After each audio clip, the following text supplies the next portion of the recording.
So, welcome back. This is the second episode of your favorite new podcast, Gabagool in 8.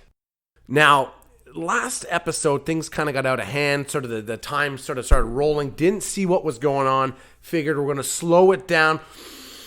Deep breaths, and we will go through topic by topic to make sure everybody understands. I want to give a big shout out to all the listeners from the first episode. I've heard your feedback. I've heard your comments on it, and I certainly appreciate it. All you loyal listeners. So thank you, Mom. I love you very much, and thank you for pretending like you know how to use Spotify. So my name is Wes Dawson. I am a professional wrestler, general entertainer, and I'm described by many of my peers as the 6-foot humanoid version of Alf with better hair maintenance, or possibly an English-speaking E.T. that doesn't have the complexion of a ball sack. Either way, I take those as the highest of compliments. You know what, actually, speaking of E.T., oddly enough, as a child, I was terrified of that film. I don't know exactly why. I remember that opening scene when Drew Barrymore's like, "Mommy, there's some ball sack crawling through the fields." It didn't go quite like that, but the opening scene is what terrified me, and because of that, growing up, I always had this phobia of aliens, of extraterrestrials. So if I met any kid in school that was shorter than me with wide-set eyes, I would beat the living piss out of him in fear that maybe, he was going to steal my bike and ride around the front basket with some other kid. So at least that's been taken care of.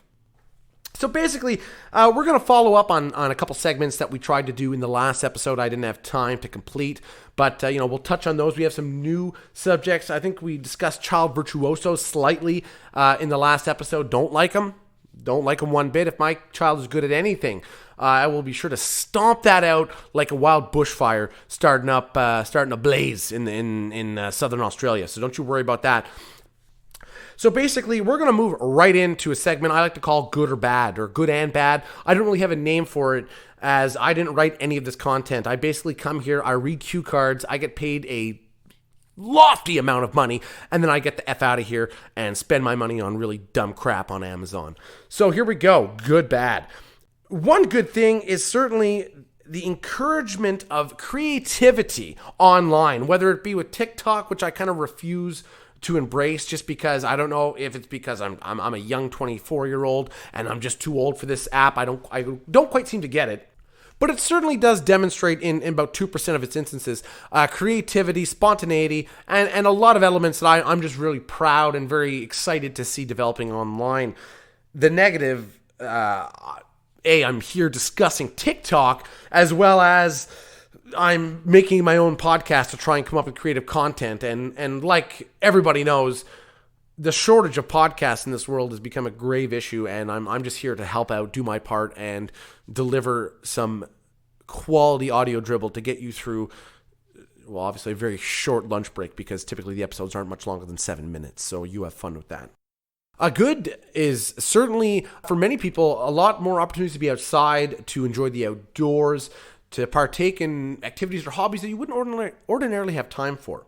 Pronouncing words correctly, ordinarily you could sit and practice that word, or you could record a podcast, not bother to edit it, and then sound like a dumbass when you pronounce very basic words wrong. But again, I digress. So yes, although we may have this creativity online, we have this opportunity to go outside. The negative aspect to that is murder hornets. Is basically you go outside and you will be killed by a pack of ravenous hornets. So people, it's no exaggeration. It's not misleading information. It's not me reading a headline and reporting on something. Murder hornets are real. They're tracking us down and they are killing us one by one. It's no joke. So a few other things I would like to discuss is basically sports socks. You wear these things a little too much, they lose their elasticity, and then you're stuck with this like flaccid piece of material hanging off your foot. It's embarrassing, it's uncomfortable, and honestly, it makes you look kind of low class when people are like, "Hey, what kind of bum doesn't wear socks in his shoes?" And you're like, "I'm wearing them. They're just kind of bunched up at the bottom of my feet." As I read that out, I'm kind of embarrassed that I put that to tape. I'm embarrassed I recorded that for any purpose. Though we are nearing the end of this episode, I'm trying to find a way to dig myself out of this hole. But as I continue speaking, I realize that's just not going to happen. So what I'm going to do is, again, I will look to the skies and I will say, Dear Lord Shibugamu, what's next for this world? What's the next step we can take to try and better our lives, try and better this world, try and dig ourselves out of this horribly infected hole that we're stuck in right now? But unfortunately, I don't have that answer. I'm going to have to turn to my expert panel, and I'm going to give a ring to none other than Adam Ace. So, Adam Ace, I hope you're ready.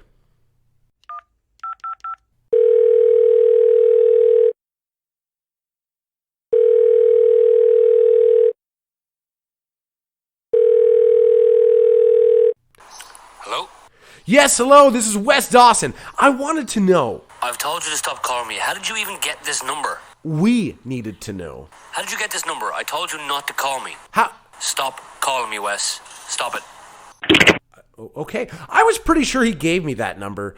Again, I can't confirm nor deny the horrible things he said about me before, but I'll let it slide because his girlfriend's kind of hot. So, yeah, all right, let's continue on.